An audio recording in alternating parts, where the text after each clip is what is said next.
Hello friends, আমি সুস্মিতা। আমার channel জানাই সবাইকে ওয়েলকাম। তোমরা কেমন আছো? আশা করি ভালো আছো। আমিও খুব ভালো আছি। দেখো, আমি রেডি হয়ে কোথায় যাচ্ছি বলো তো? সবাইকে জানাই শুভ স্বাধীনতা দিবস। সরি, তার জন্য আমার ভিডিওটা দিতে একটু লেট হয়ে গেল। দেখো, আমি চলে গেছিলাম বোনপুর মিশনে। বোনপুর যেখানে পরে মোসাগ্রাম হচ্ছে সারদা মিশন, তো ওখানে চলে গেছিলাম। ওখানে আমরা যাওয়ার পর তারপর পতাকা উত্তোলন হলো।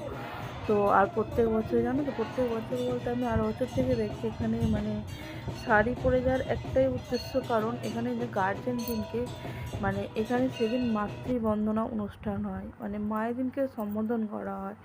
তো দেখো, সব গার্জেনরা মিলে চলে গেছে। স্যার মেনশন বলেই দেয় যে প্রত্যেকটা গার্জেন শাড়ি পরে, সকালেই করতাম, কিন্তু শাড়ি পরে আসে। কিন্তু তো আমাদের দেখো, আজকে মাতৃবন্দনা আর অনুষ্ঠান এখানে যে সবার, আর ভাবনা, এদের সেই বেসিক্যালি ড্রেস ভাবনাটা হচ্ছে হচ্ছে ইয়েলো আর রেড। দেখো, এখানে সবাই শাড়ি পরে গেছে। আর দেখো, সবাই কিন্তু সেদিন প্রায় ম্যাক্সিমাম শাড়ি পরে গেছে। যারা শাড়ি পরে যায়নি না, তো প্রচণ্ড স্যার বকাবকি করে, একটা দিন আপনারা শাড়ি পরে আসতে পারবেন না? আজকে বিশেষ একটা দিন, 15ই আগস্ট স্বাধীনতা দিবস। আজকে আমাদের দেশ স্বাধীন হয়েছিল, হ্যাঁ। তো দেখো, এখানে স্যার, এখানে মানে প্রার্থনা হচ্ছে।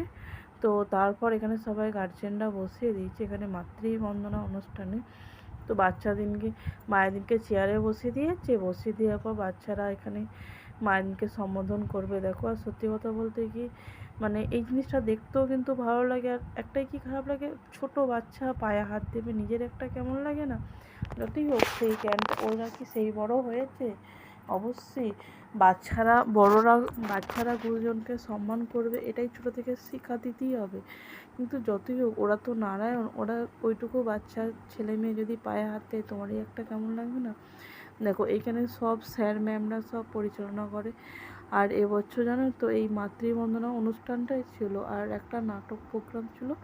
তারপর মানে আর এমন মানে বিচ্ছিরি গরম রেখেছিল, কি বলবো। হালকা হালকা প্রথম অনুষ্ঠানটা হয়েছে, তারপরেই দেখছি হালকা হালকা বৃষ্টি নামিয়ে দিয়েছে। এত হালকা হালকা বৃষ্টি হতে হতে এত জোর বৃষ্টি নামিয়েছে। তারপর বৃষ্টিটা থামার পর তারপর আবার প্রোগ্রাম স্টার্ট করলো। আর এখানে গার্জেনকে টিফিনও দেওয়া হয়। সত্যি কথা বলতে কি, এই প্রোগ্রামটা সত্যি আমার খুব ভালো লাগে। আর এটা একটা কালচারের মধ্যে আছে, মানে সত্যি। আর কি বলতো, এখানে স্যার ম্যামগুলো তো খুব ভালো।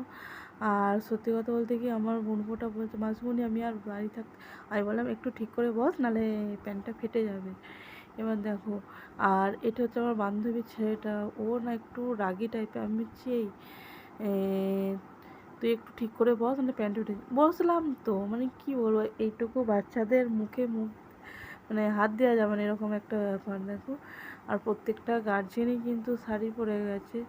আর সত্যি কথা বলতে, এই কালচারটা এমনই একটা জিনিস। আর এই দিনটা আমাদের কাছে একটা বিশেষ দিন।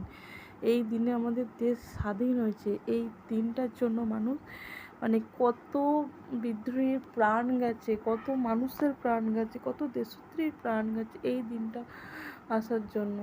তো সত্যি কথা বলতে কি, আমি সব দেশেরই পতাকা দেখেছি, সব থেকে আমাদের ভারতের পতাকাটা খুব সুন্দর পতাকা। আর এখানে একজন ভিডিও করছিল, আমাদের ভিডিওটা করে দিচ্ছিল। আর আমার বান্ধবীটা বলছে দেখ আমার লজ্জা পাচ্ছে। মানে দেখ, লজ্জা করে না, ওদেরও তো শিখতে হবে, বড়দের সম্মান করাটা ওদেরও জানতে হবে, তাই না?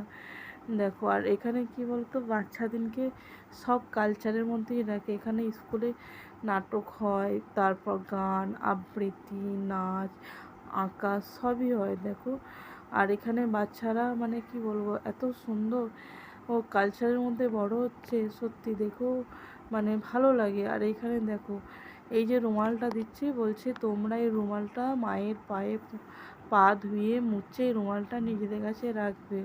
আর সত্যি কথা, মা বাবার আশীর্বাদ সব থেকে বড় আশীর্বাদ। জীবনের প্রথম শিক্ষাগুরু হচ্ছে মা বাবা।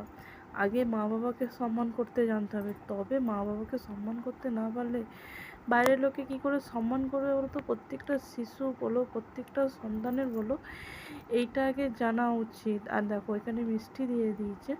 আর আমার যেহেতু মানে সত্যি কথা সেইভাবে কিছু খায় না, আমি মিষ্টিটা খুব একটা পছন্দ করিনি গো। মিষ্টি দেওয়ার পর আমরা এসে দেখলাম কী কী টিফিন দিচ্ছে, সিঙ্গারা, নিমকি আর মিষ্টি। আমি বোনপোকে বললাম খেয়ে নে তুই, কখন টিফিন দেবে না দেবে। ও কচুরি খেয়েছে, ওর জন্য কচুরি নিয়ে এসেছিলাম।